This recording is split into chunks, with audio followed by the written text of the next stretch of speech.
Hello, Rewired Women of the world. You are listening to the Rewired Women podcast, where you can eavesdrop on our girly chat and learn the science behind our random questions and interests. Join our conversations and follow us on Apple, Spotify, and iHeartRadio, or wherever you get your podcasts.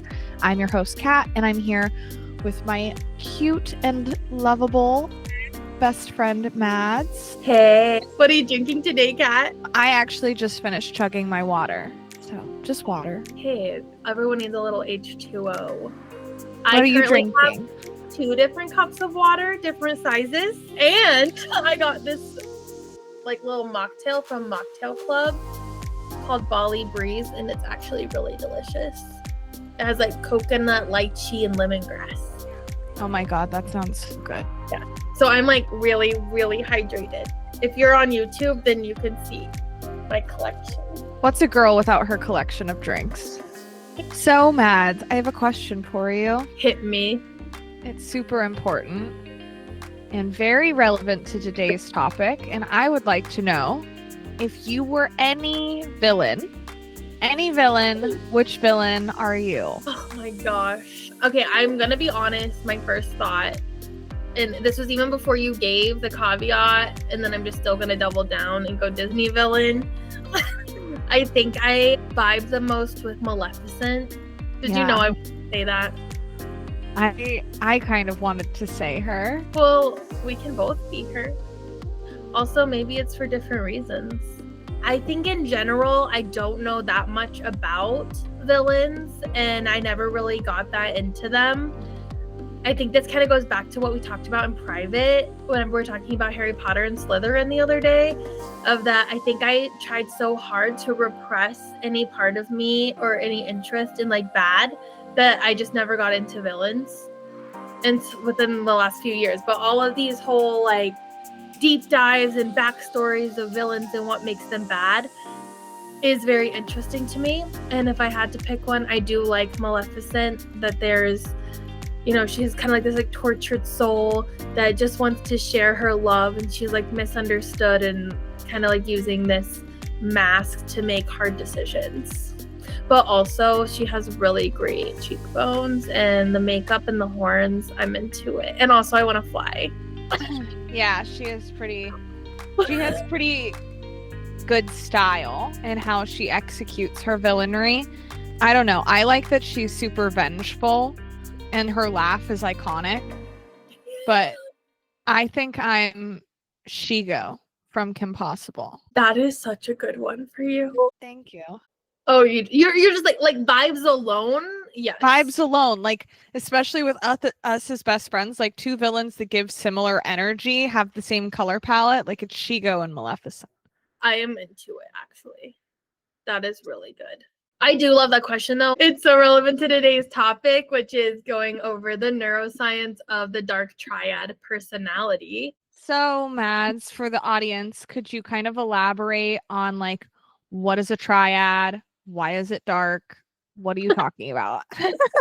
What is it? It sounds so cool. Yeah. So the Dark Triad, or the Dark Triad personality type, is basically it's not an official diagnosis or anything, but it's basically a way of characterizing personality types that are very self-interested and have low empathy. It's more just a way to have a common phrase to talk about certain people. Mm-hmm. So the Dark Triad is a cluster of 3 negative personality traits: narcissism, Machiavellianism, and psychopathy. And these are distinct traits that share what we call malevolent or negative characteristics, like emotional coldness, aggressiveness, lack of empathy. These are subclinical in the general population. So this means that this can describe negative behavioral patterns. So you can have traits of narcissism or psychopathy or Machiavellianism, but that doesn't mean that they have a mental health diagnosis or personality disorder. This says Paulus and Williams in 2002 did this study to define manipulative and exploitative personality traits that were not well captured by the existing Big Five personality model. They did this so that they could understand the nature, origins, and consequences of these distinct but overlapping traits.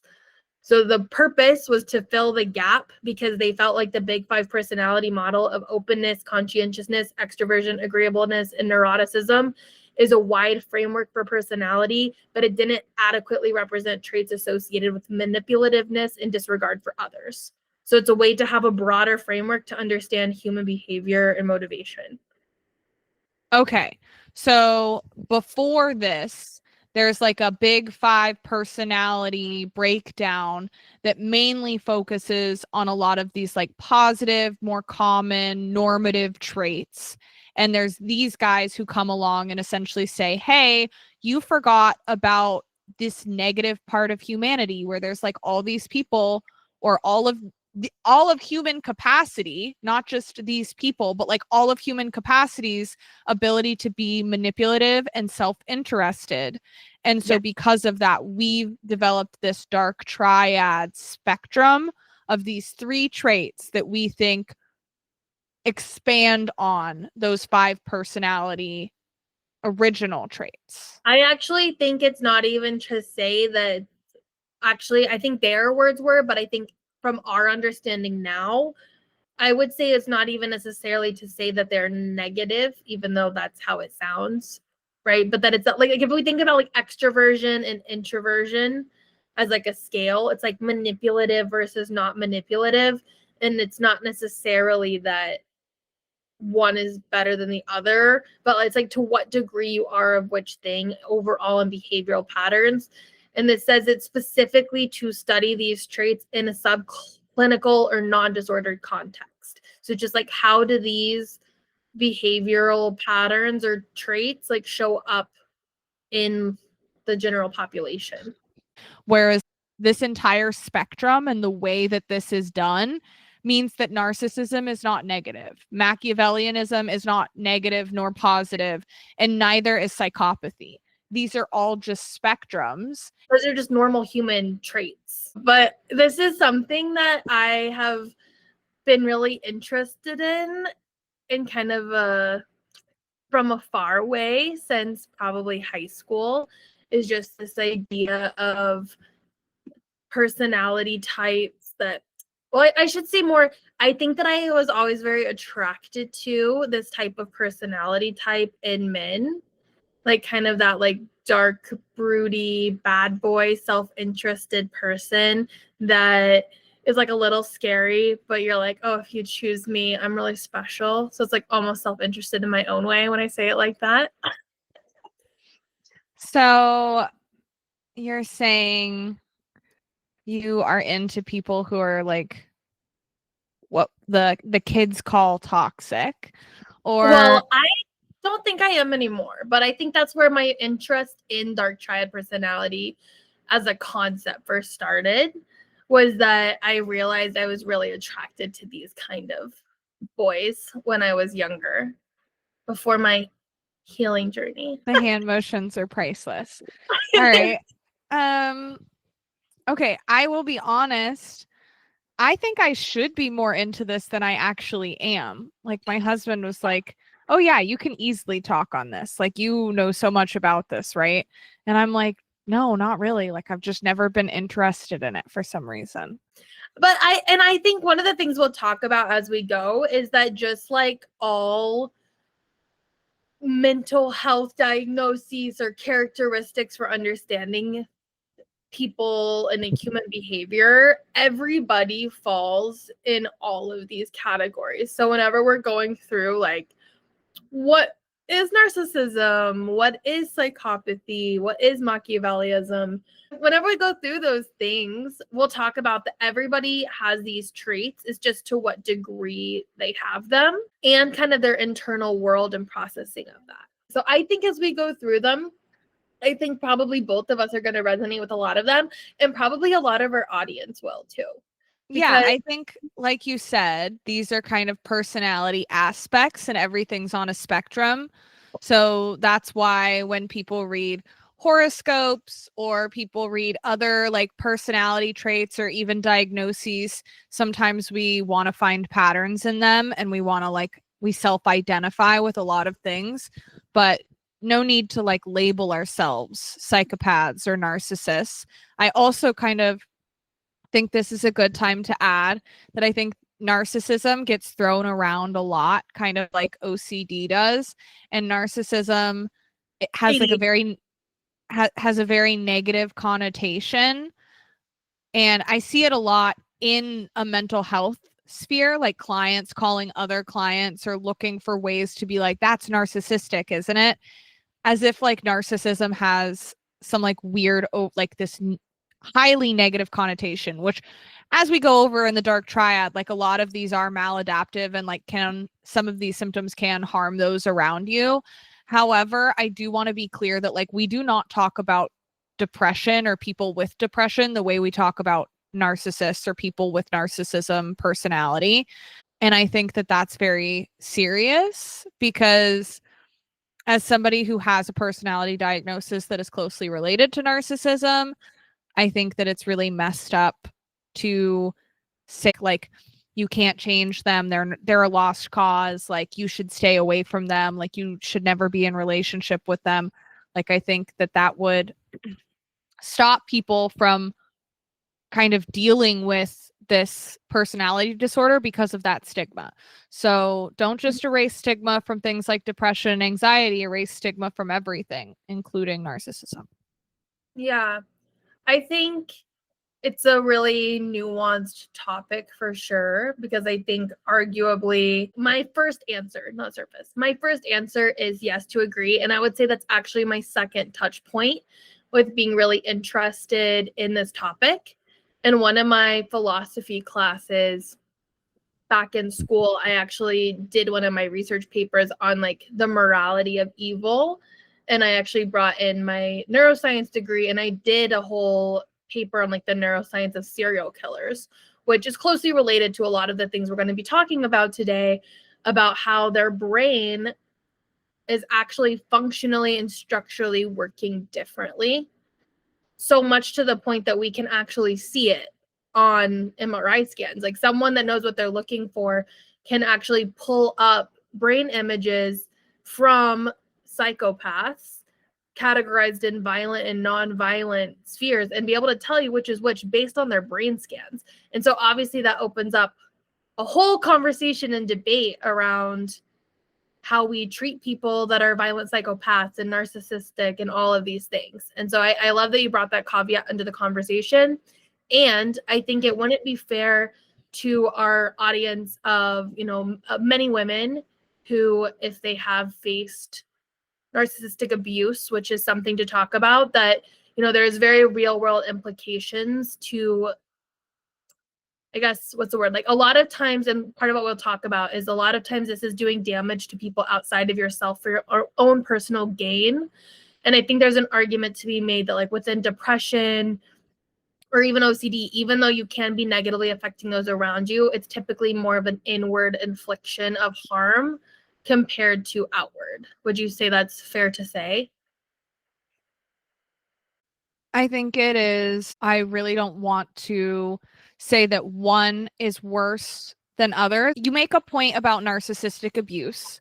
However, I think that for the sake of breaking stigma around all mental health, I don't really like the phrase like they're intentionally doing this for personal gain. I think it's more subconscious than that, right? And as we'll go over, it's based off of maladaptive coping skills and kind of narcissistic personality disorders, just like a lot of personality disorders, are the results of extreme trauma.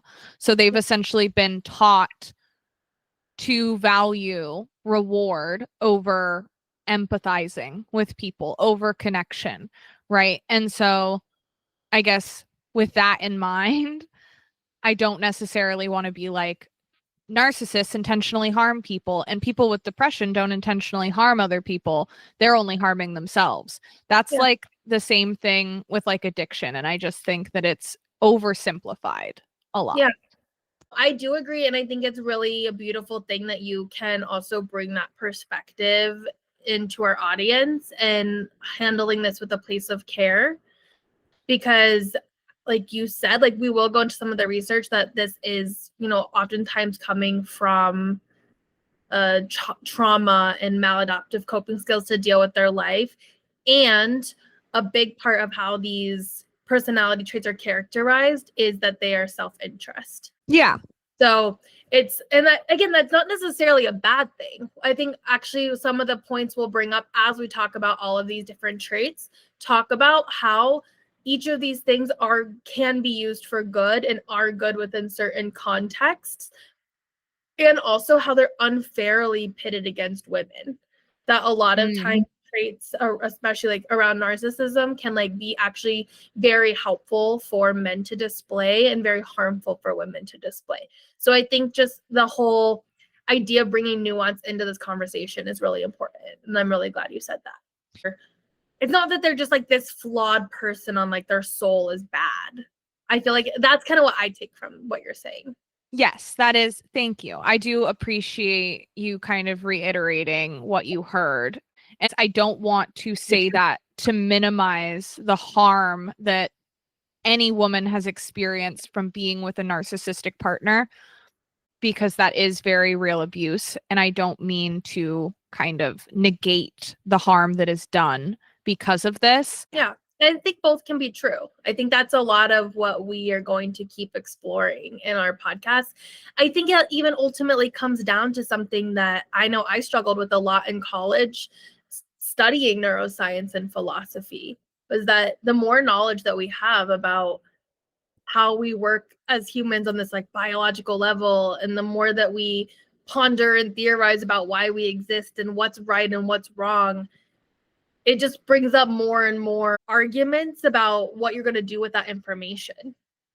And so I think that this goes with the same kind of thing of like, okay, so if we are saying and realizing through neuroscience research, right, through scanning and understanding how these different neurotransmitters and their brains are working, and we can see that it's like actually could be argued.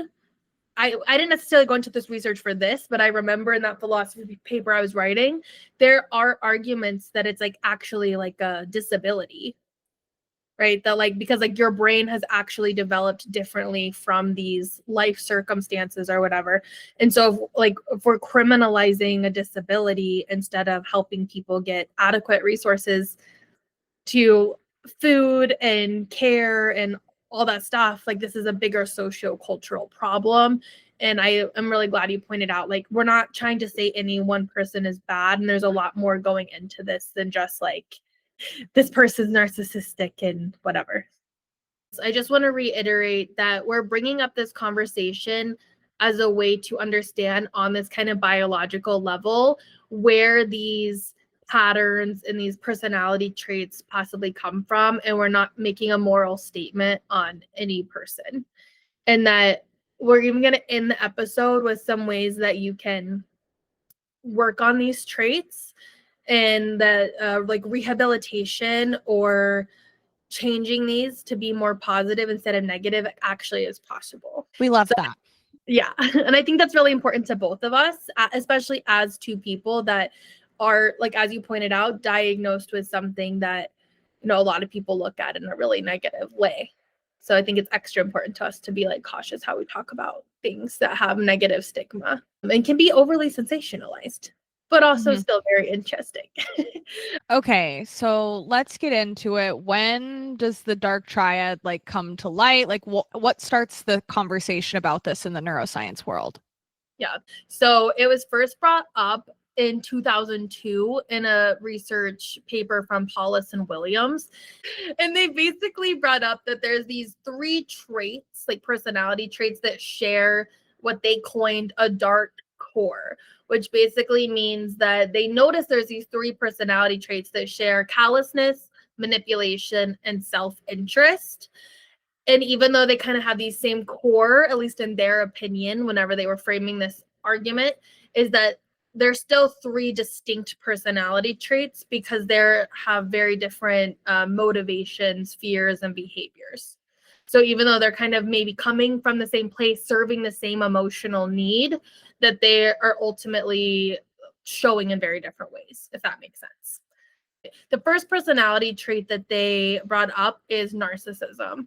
And I do want to take a second here to just reiterate, like you said, narcissism is something that's been so completely overused to the point it's lost all clinical and research context. But at its heart, the trait of narcissism is just the trait of like a deep need for admiration and ultimately like needing to feel special to be safe. Like you're trying to avoid anyone thinking bad about you. So with that need to feel safe and that need for admiration, you'll see this projection of I am superior to everyone. They themselves need to feel special and like tell everyone they're really special, right? And they're super sensitive to shame. So this person is not letting you make jokes about them and is also just thinks their shit doesn't stink.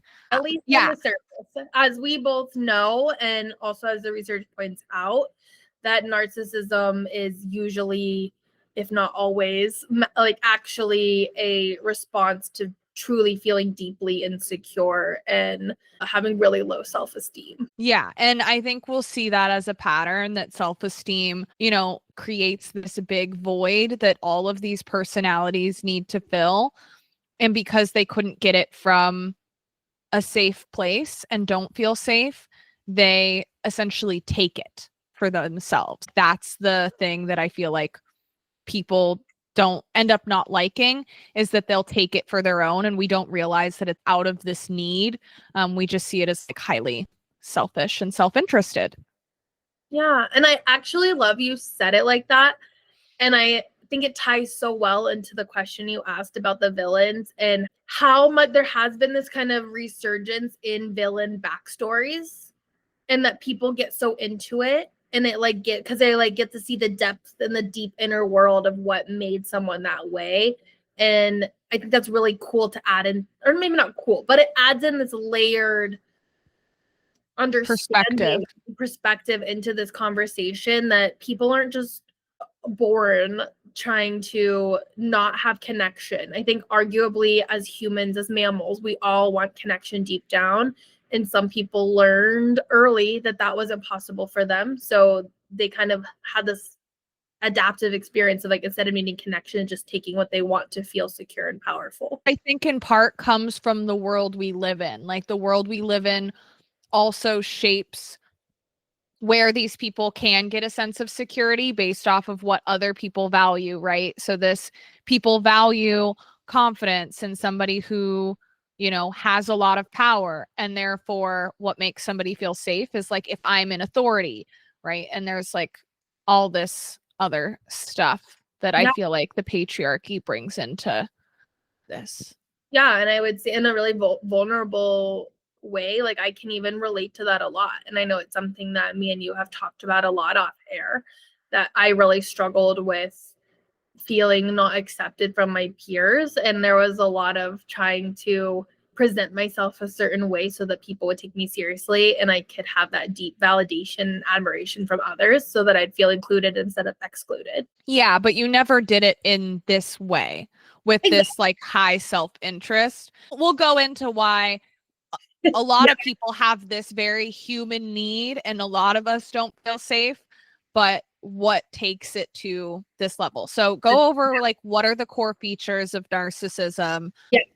And I think the point of sharing that was more to like further highlight that most people fall into this spectrum and will relate to this. It's just when it gets to those, like when it crosses a line where it could be possibly problematic or harmful to others.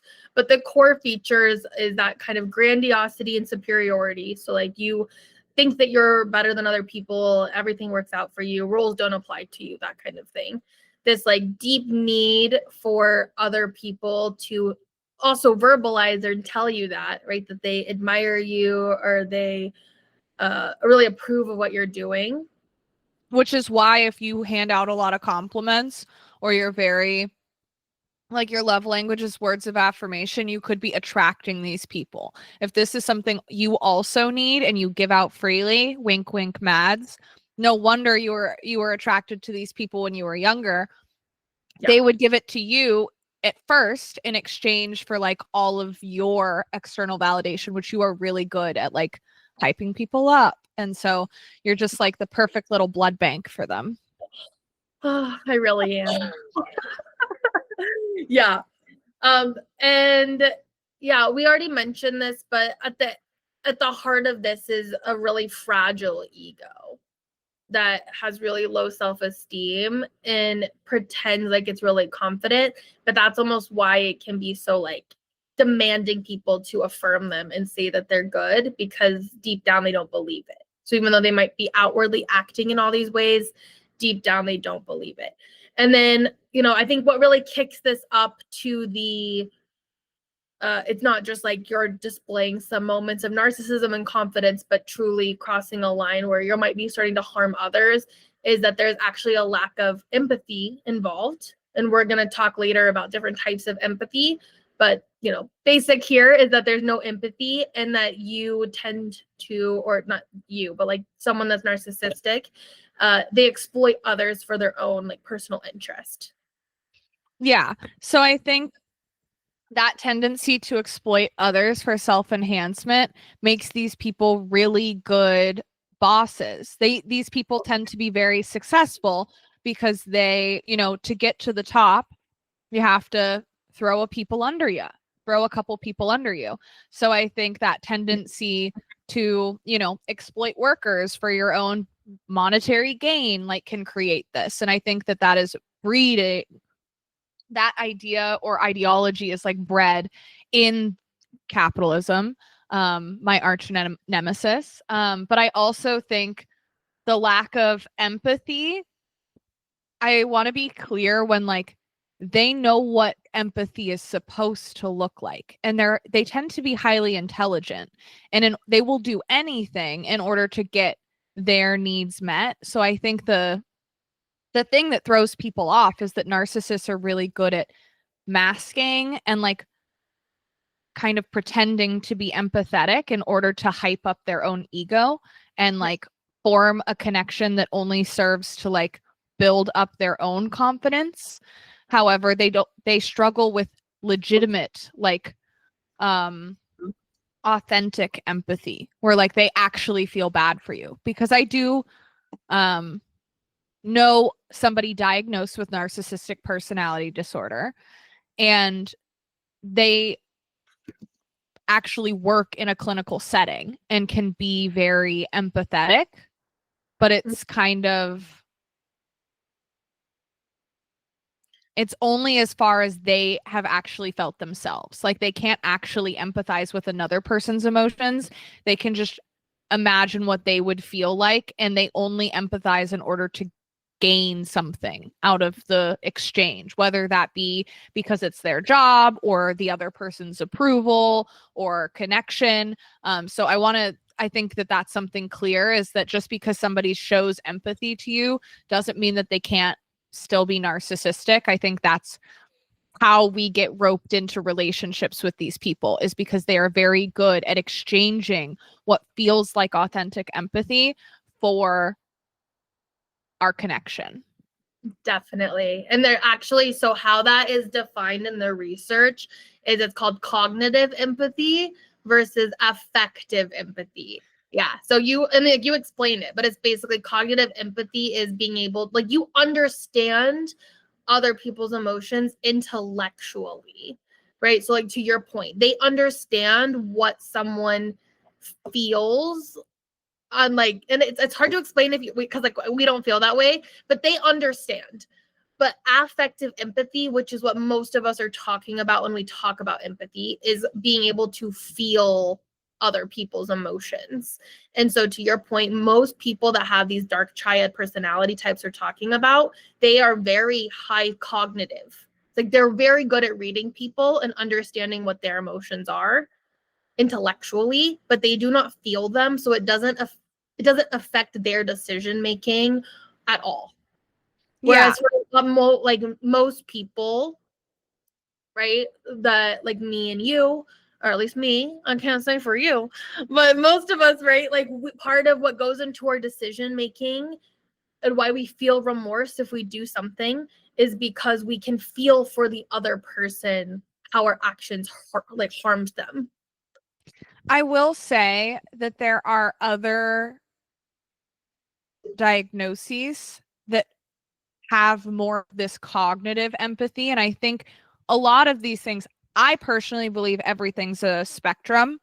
Yeah. And so I think that you can be on the spectrum for how much cognitive versus affective empathy you have. And I would almost say that people with autism also have this very cognitive empathy, where when they see you're hurt, they can understand, like, ouch, that hurts, but they don't necessarily feel it as if they don't necessarily have remorse, let's say, because they lack that affective aspect, as you put it. So I would say that there are other areas where you see people explore this cognitive empathy rather than the like very emotional. Yeah. And I think that's even I think that's why, and something we'll talk about in the future, but as the research around autism in women is catching up, like we're finding a lot of women diagnosed with autism in adulthood actually were diagnosed with a narcissistic personality disorder or borderline personality disorder prior to an autism diagnosis because of that reason you just said, which is really interesting. And what, we can jump into all of this later, but I feel like it is like really cool to bring up here. Or I keep using cool because the nerdy part of me that loves brains, it does think it's cool. But maybe it's not so cool if you're the one experiencing it. But fMRI studies actually show that people with narcissism, that they have these like empathy circuitry like working the same way that non-narcissistic people do. So in their brains it does work the same way, but if they're perceiving that their ego is being threatened, it actually gets suppressed and doesn't fire. So it's like actually like what you were describing of if someone's like job is in the way or whatever, it's like they can make it work to their needs, but if it's like they're feeling like it's working against them, then it goes away. And like that's actually been shown like on fMRIs, which is pretty bonkers, I think. Which is, I think, what also shows this behavioral pattern if you've been in relationship with one, where you feel so like when other people harm you, they can be very empathetic to your emotions. But then when you tell them that maybe they hurt your feelings, it's like a switch flips. They cannot understand, and because it affects their ego, because you're essentially saying they're hearing something is wrong with them, and it essentially triggers that I'm not perfect kind of vibe, and therefore their empathy for you completely shuts off. Yeah, can't relate to that. This is not a narcissism episode, so I don't want to go too far down this rabbit hole, but I do think it's important, especially within the conversation of, a Neuroscience for Women podcast, that there's, I have seen that there's more broken down variants of narcissism, but there's kind of like two main types that are especially looked at in this research, and that's the grandiose type versus the vulnerable type. And the reason I wanted to bring this up is overall, more men tend to be in the grandiose category, while women tend to fall in the vulnerable category.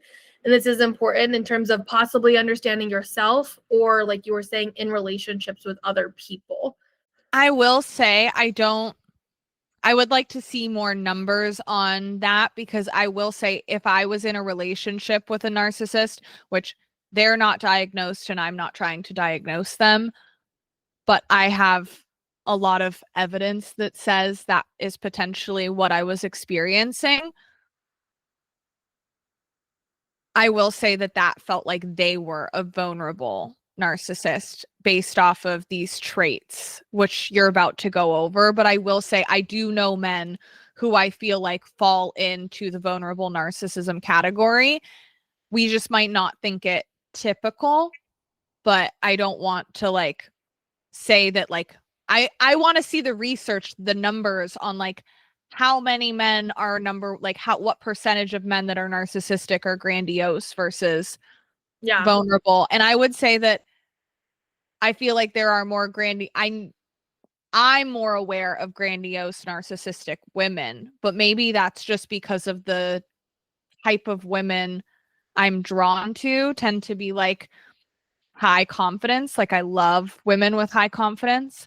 That doesn't mean they're all narcissists, but and like trying to be successful and like looking for mentors, having run into not that many. I mean, narcissism, just to be clear, I'm pretty sure only 10% of the population, the entire population, is diagnosed actually narcissistic. So it's not super common.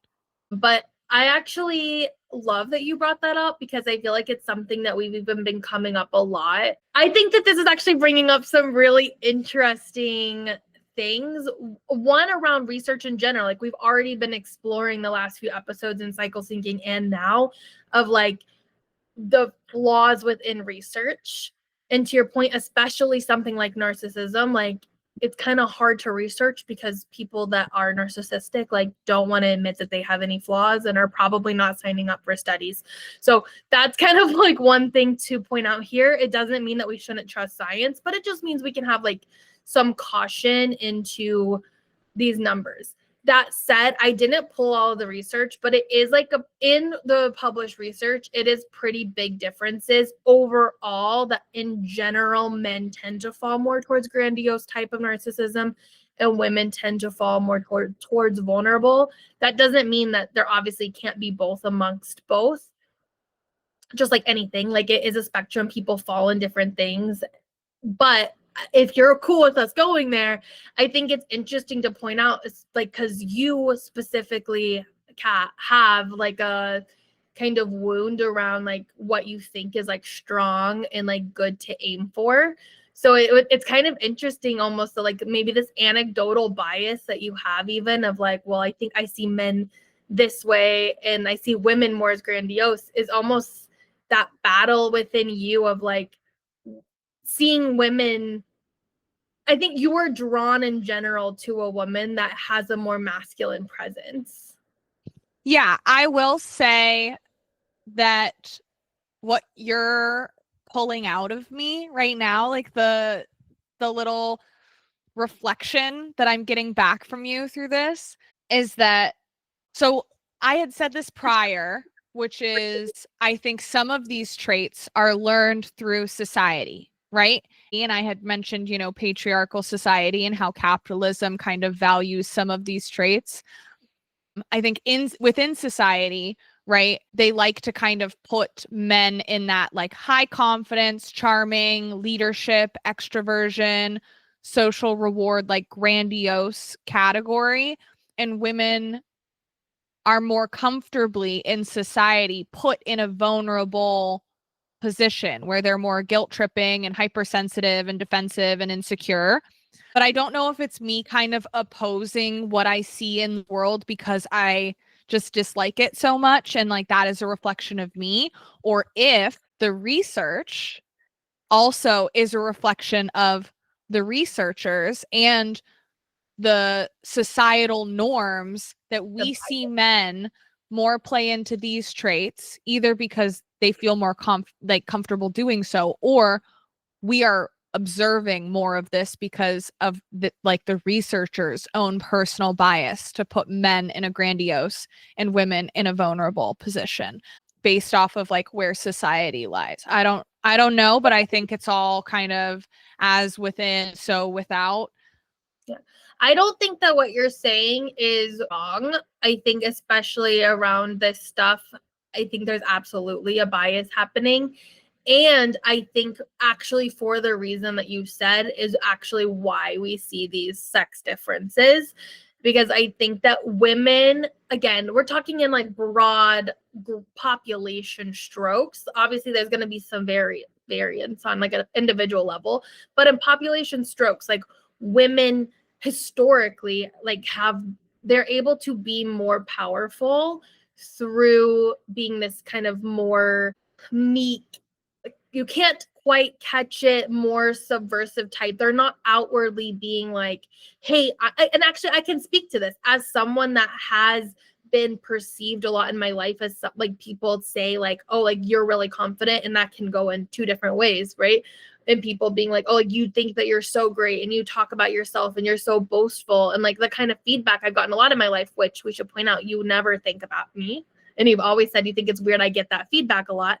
So I think it just shows though that I think it can be advantageous to be this like really confident, perhaps boastful, natural leader, but it's also not really that like you get it's not that advantageous for most women to act like that, because people find it very abrasive and they're like, who do you think you are? Whereas if you can play this more like kind of insecure girl that doesn't know how good she is, but like actually you're kind of a mastermind behind everything, that actually can give you a lot of social power. So you're right. No, you're very right. Like I think being vulnerable, narcissism validate me more, baby.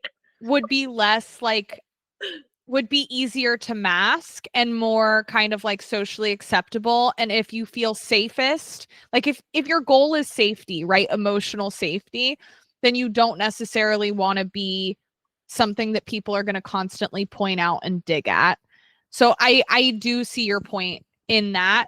I guess like things that go against the grain a little bit. And so I was just like flipping it on its head. Anyways, we should I think you move do. on. Yes, but we just want to reiterate it that narcissism, the personality trait, which right is like you can handle being the center of attention, you insist that people respect you, you feel confident that you can set boundaries and get what you want, you have confidence, like those things are not inherently bad, right? And actually mild levels of narcissism can actually be really, really good and make you a really great leader. So it's not like narcissistic personality disorder. And actually, we should clarify that. Narcissistic personality disorder is different than the trait of narcissism. So I'm talking very specifically just about the trait itself of narcissism, which is like the trait of like kind of positioning yourself above other people is not necessarily bad, and it can make you a really good leader and like set really good boundaries and demand respect. And it's just when it goes into these higher scales where it can become like, you know, your need for self-protection and to feel safe completely overrides all empathy for other people.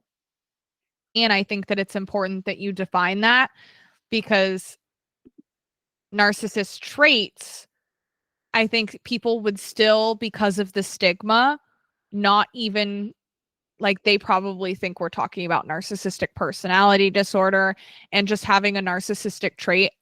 I think it's strange how it's like moderate narcissism equals healthy confidence. Can you please tell me a bit more about what is Machiavellianism? Yeah, so Machiavellianism at its root, so kind of like how we said for narcissism, kind of like that root is like, I need to feel special to feel safe.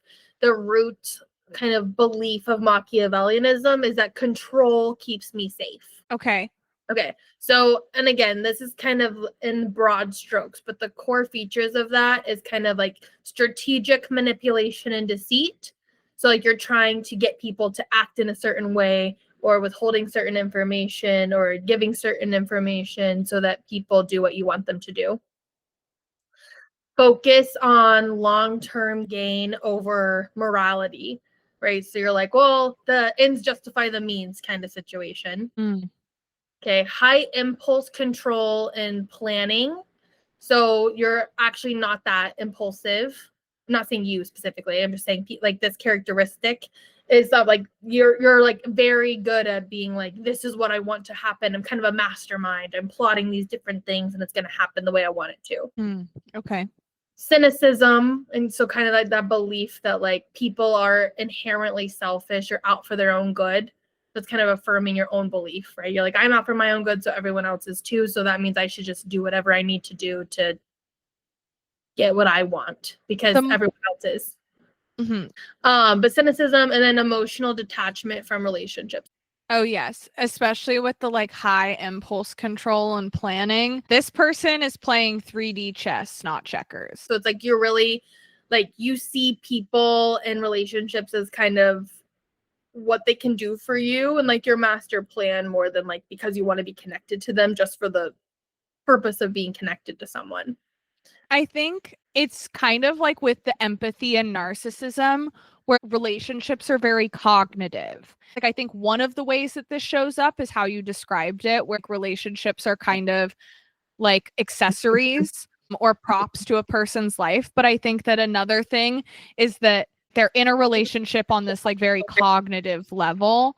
I don't want to be alone in a like logistic way, but they don't necessarily feel emotionally invested or like they get a lot of emotional stuff from a relationship because, as you said before, they get their safety from control. And so being in a relationship, I mean, if you're in one with anybody, it's one of the main places you can feel out of control.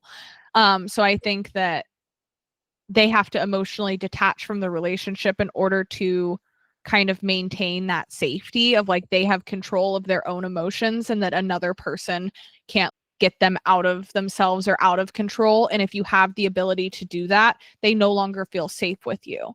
I'm sending a little prayer to my younger self that was in relationships with these people. And I also want to point out, like, to our prior conversation, that because these are traits, and I, do believe that the, traits can change over our lifetime and with more information. So I think, it's fair to say that these could come out more or less depending on what you want. I don't know that was helpful here, but I just wanted to say. No, I think what you're getting at there, if I could just kind of elaborate, is that Please I think these traits could come out more or less depending on who you're in relationship with. So when you are in a relationship with somebody that kind of mimics a historical relationship or triggers, I mean, all relationships trigger those inner wounds, but the deeper into a relationship you get, the more triggered you feel, the less safe, maybe, because you're being more challenged, you're being asked to address these wounds. I think then these traits could come up more kind of like in that deeper form of relationship if you do have that trauma that kind of brings these traits out, or if you just have these traits present. But that being said, in that relationship, you can kind of address them and learn to get your safety not from being in control, but from being in a healthy relationship. So, as you said, these traits are changeable, but depending on who you're with, you might not have these traits at all until you're in a relationship, or you might have these traits only at work or in a certain place, but not have them in like every single relationship you have, depending on how it triggers you and how much you need to kind of grip on to that safety. Yeah. Oh, that's a good point. Yeah. And I feel like actually part of the reason to even have this kind of conversation is so that you kind of know what to look out for in other people and know like what's a red flag versus maybe these patterns versus I don't know, just cut that. Anyway, behavioral examples of Machiavellianism. But okay, so this is kind of like, again, high level points. So this is kind of what you see from the outside looking in, right? You're maintaining relationships purely for the utility, right? This, like, you're in a relationship with someone because of what they do for you. And that could be like within a work relationship, within a romantic relationship, or a friendship. This reminds me, actually, because it says like networking friendships. This reminds me a lot of like if we're going to use that CEO example, or maybe people with a lot of privilege. And I'm specifically thinking like sororities or fraternities, where some of those friendships are in that time period, like very useful, but maybe not as deep. That's not true for everyone or everything, but in the sense that these friendships are built around the idea of networking and kind of being a part of this group that later in life kind of excels you, like has some sort of beneficial personal gain. You know what I mean? That doesn't mean that you don't have your friendships here and there, but it reminds me of that. They're not there to like create this sense of community and based off of common ground. They're kind of about common gain. So this can be a beneficial thing, right? Some of these relationships are very useful and do get people higher up in our society. So this isn't necessarily a negative trait to use relationships for utility, and it doesn't mean you use all of your relationships for utility, but you do see this as a tool that you can use to your advantage, which can make you more successful. Exactly. Yeah, I think it's actually a really great example of how you can like knowing about these traits, like being aware of them, you can use them to your advantage in a way that doesn't harm others. Mm-hmm. I love that.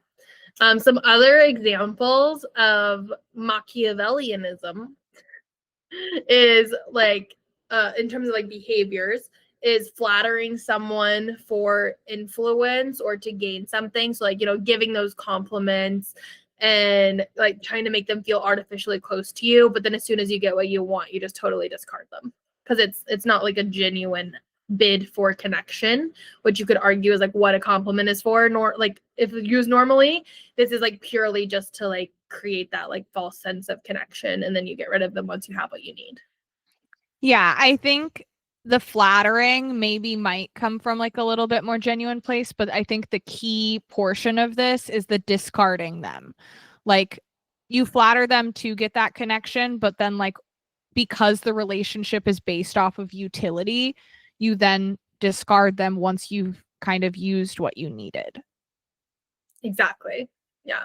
And then I mean, and this all ties into each other, right? It's like the next point on the list is like concealing motives or emotions to gain leverage. So this all kind of ties into the same thing, right? Of that all of your connections or relationships are about what you can get from them. So of course you're not going to actually tell them what you're trying to get from them or show what your true emotions are. It's all very strategic, very planned out, very based on the outcome that you want to happen and not on your emotional reasoning. Yeah, from this mindset, I would say, you know, vulnerability feels like a lack of control. So vulnerability doesn't feel safe. That it's just useless. And it's interesting from the even like going through this and like it's so interesting how a lot of like sales training, a lot of entrepreneurship training is so focused in these specific traits. I've spent thousands of hours of my life in sales and entrepreneurship trainings and networking groups, and especially ones geared towards women. It's interesting because a lot of times it's learning how to increase this trait. Yeah. And then, like, this next behavioral example of politically maneuvering in workplaces, I will say my lack of Machiavellianism is probably what keeps me from getting promotions because I hate workplace politics more than anything. And I have a friend and coworker who is very like it's a game. Like it's just a game. Like life is just a bunch of set of games. And this is very into this dark triad, specifically Machiavellianism like thing where they're like all people are inherently selfish, all people are playing the game. You're playing whether you want to or not, so you might as well use it to your advantage. Like Deal winner. yeah, and like maneuvering and like hyping people up just to like, you know, excel in the workplace. Like I think a lot of like you said sales or certain work areas or capitalism in general like really values these traits. So they're not something that's bad and I would almost argue that it's really hard to be successful without them. So it's good to know where you fall and maybe if you don't have some of them recognizing kind of like, oh wow, like maybe that's why I stay here and why they go there and why people in high positions don't really have to know what they're doing. They just have to have the dark triad personality type, apparently. No, it's good. And I think to your point, it's also interesting how because of capitalism and the society that we live in, these traits are definitely encouraged. I don't even think you could argue against that. Mm-hmm. Even I love, we don't have to go too far into this, but some of the thing like whenever people are taking the test or the scales to kind of measure this trait, some of the items that you rate on is like it's wise to keep track of information that you can use against people later. And I like even that like phrasing though, like it's wise, like they're like seeing that as like, no duh, like of course I should do that. Like that's just a smart move to make in this game that I'm being forced to play. Yeah. Yeah, I dated someone that definitely believed that, like, and would tell them to me word for word. One of my best friends was also like that. I think I've been highly attracted to this type. And you know what I think it is? I'm so not like that. I am like so erratic and like in the moment. And I think that there's this part of me that's like, oh, if you were better at planning and tracking information, things would be better. And my unhealed version. I don't think I relate. Like now I see that as like not, but I'm saying like my younger self, when I look at like the kinds of people I used to become friends with, the types of men I was attracted to, I think they probably scored very high in these traits because I was like, I was seeing like, oh, like this is a really high utility way to view the world for sure. Mm-hmm. You were very geared for success at that time. Okay, so on average, people that are score really high in this trait of Machiavellianism actually do have a average. They're on average have a higher IQ than the general population, and they actually excel in emotion recognition tasks. So they're actually very good at interpreting other people's emotions correctly, which is why they are so effective at manipulation, because they're like really good at like reading like body cues basically. Yeah, I mean that makes sense. They have to know how you're reacting to them in order to manipulate what's going on. Yeah. So I think that's really cool. Yeah. Why do you think that this made me feel so safe? Because you trained yourself to be of use to others. So like you knew that he would never get rid of you because you're about as useful and as like high utility. Like you do so much for other people and you look good and you're so intelligent and you're not a pawn. Like you're not very easily manipulated, which I think these people like because they know no one else can really like manipulate you against them. Like you're low liability, high utility, and also you're very intelligent, so they feel understood, but also you're emotionally masking. Like I think it's funny that people call you highly emotional because I think the majority of the time you are like completely not. And I think that that's very attractive to these people because you approach emotion from like this very cognitive level, at least on the outside.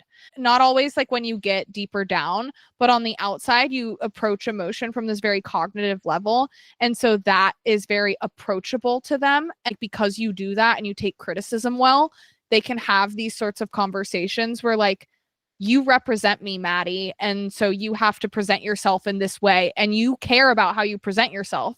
So that is very useful to them because they know you're never going to like drop the ball in a public set. Like you're low liability. That is so good. That's wild. Like this is very interesting. Yeah, and because and that's what's I think also because like I find it so interesting and like so yeah, that's so funny. Anyway, trait number 3 of the Dark Triad personality traits is psychopathy. Psychopathy. So this psychopathy is like all about impulsivity, thrill seeking, being like kind of emotionally shallow and having like low fear. People that are high in psychopathy are very successful in our society because the people that become successful business owners are like delusional and like don't understand the like true consequences that could happen to them, and they're just like, it's gonna work out, it's fine. I mean, they're impulsive and they are willing to take a risk and they like the thrill of a challenge. I don't necessarily they think that like they entirely don't know the consequences, but I think that their no breaks attitude kind of steamrolls that little part of them that might be aware of reality and is just like impulsive and the thrill and like I fear nothing. Well, I guess I'm just saying that as someone that has started business, but also like talked with thousands of business owners in all different industries all over the world, is that like there is this almost level of like not being grounded in like what actually could go wrong. And like, I don't know that that's even necessarily a bad thing, but it just is giving a scope of like, when we look at disproportionately why are people that we say are quote unquote successful is it psychopaths then? Like why are there disproportionately so many of them? And it I would say it attributes into these like low fear and anxiety, impulsive decisions, being really comfortable taking high risk, not even comfortable, feeling really rewarded, like, right? And we'll get into the neuroscience of that, but feeling really rewarded and excited by having that like high risk taking behaviors. Okay. Is that, I don't know. I mean, again, that's also just my lens of like just the type of I guess interactions I've been a part of and my own. Yeah, I definitely think that's like your lens. Like I think there are a lot of CEOs that probably, we talked about this. I think the Dark Triad does come into play with a lot of successful people, especially CEOs, business people, executives, people in corporate high administrative positions, things like that. These are all have utility there. It's interesting to see how these kind of two different things play out. The core features of psychopathy are like low fear and anxiety, impulsivity and thrill seeking, the lack of empathy or guilt, a shallow emotional range. So like you're like pretty limited in how emotional you get. And then charismatic, but still manipulative. And charismatic is like a mixture of warmth and competency. And then callousness and cruelty, even though you're charming, right? So it's like people really like you and like want you to like them, but at the end of the day or underneath it all, you could be like really passive aggressive or yeah.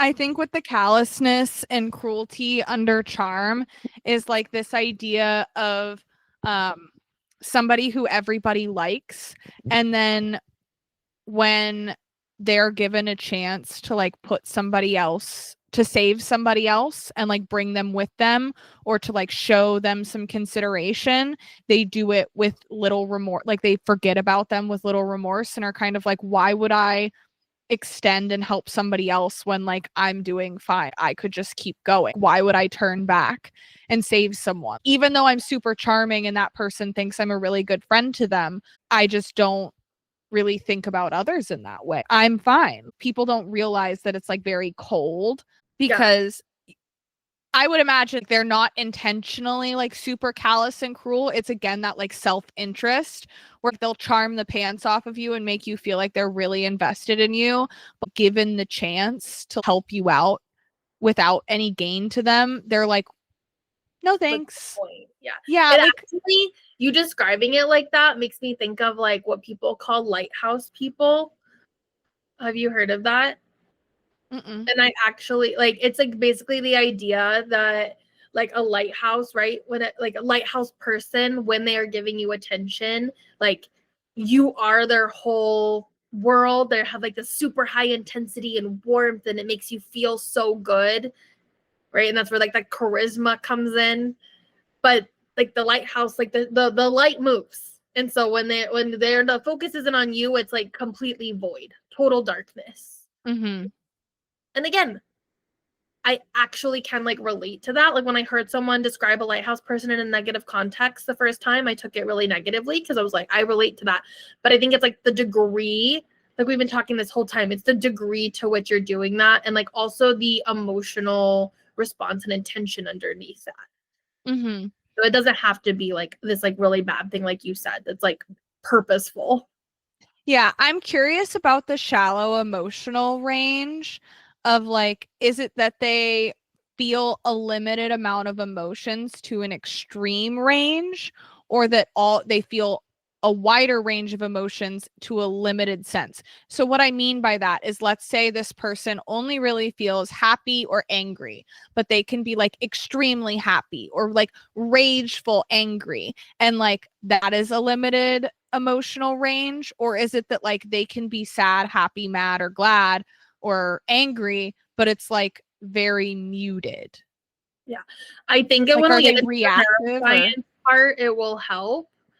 But I Mhm. think just like quickly looking at the notes, I think there's overall kind of like less, like smaller volume in the amygdala and reduced activity and lower or dysfunctional regulation in like the prefrontal cortex and insula. So based off those quick notes, I would imagine it means like more muted emotions overall.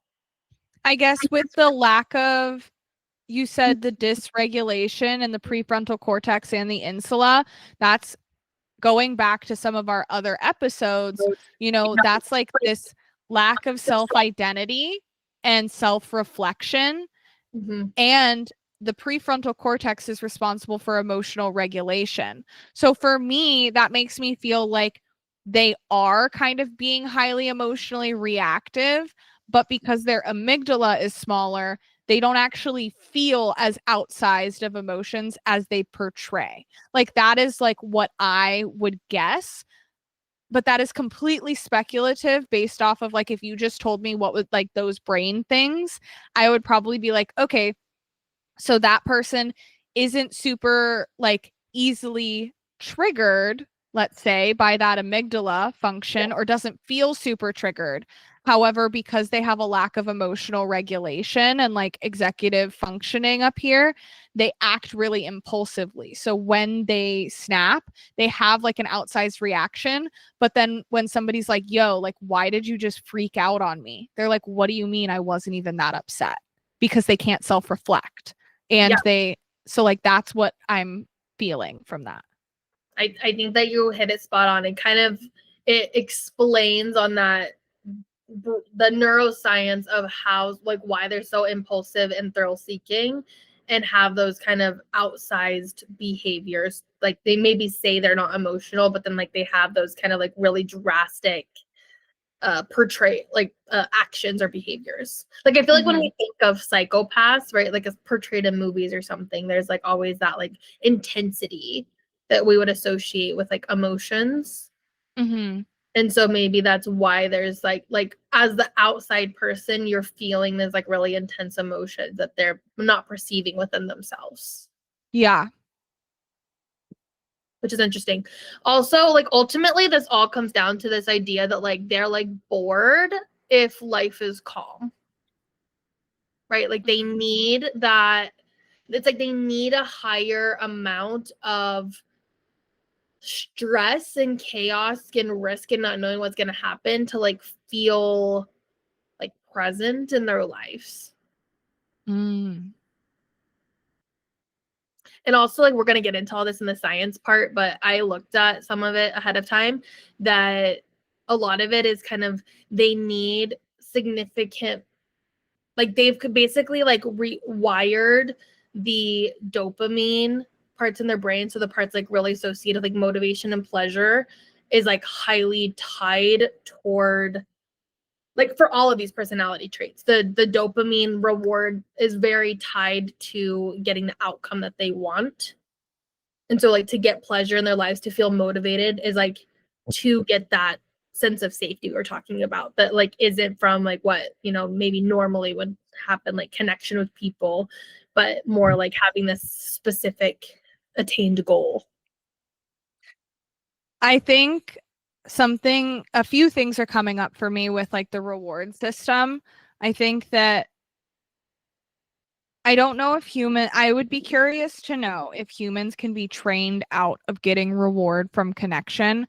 I was just doing a case study and my gut is telling me that if somebody with one of these personality traits or a combination of them at like a high level of the spectrum was in a like nurturing environment where they were allowed to feel emotionally safe in relationships, that some of these traits would be dealt with, because I think humans will always kind of still be rewarded by connection. But right now, I think that takes brain rewiring, right? Like that's what this podcast is about, is like you can rewire your brain against these traits. And I think with these traits and your brain being wired to be rewarded for getting a specific outcome, by using these skills. I would say, I know that this is true in addiction, but I wouldn't know if it's true in these trait brains or the dark triad, like personality trait brain structure. But how the reward system works in addiction is there becomes this anticipation phase where before they get the drug or like the outcome that their brain is going to reward them for, they'll get dopamine for the behavior associated with the reward. So this then goes into, if all of these personality traits are rewarded for getting the outcome they want, are they also being rewarded when they are cruel, or when they leave somebody behind, or when they get in a relationship and like use them for something? Like, are all of these behaviors then backed up by this reward system?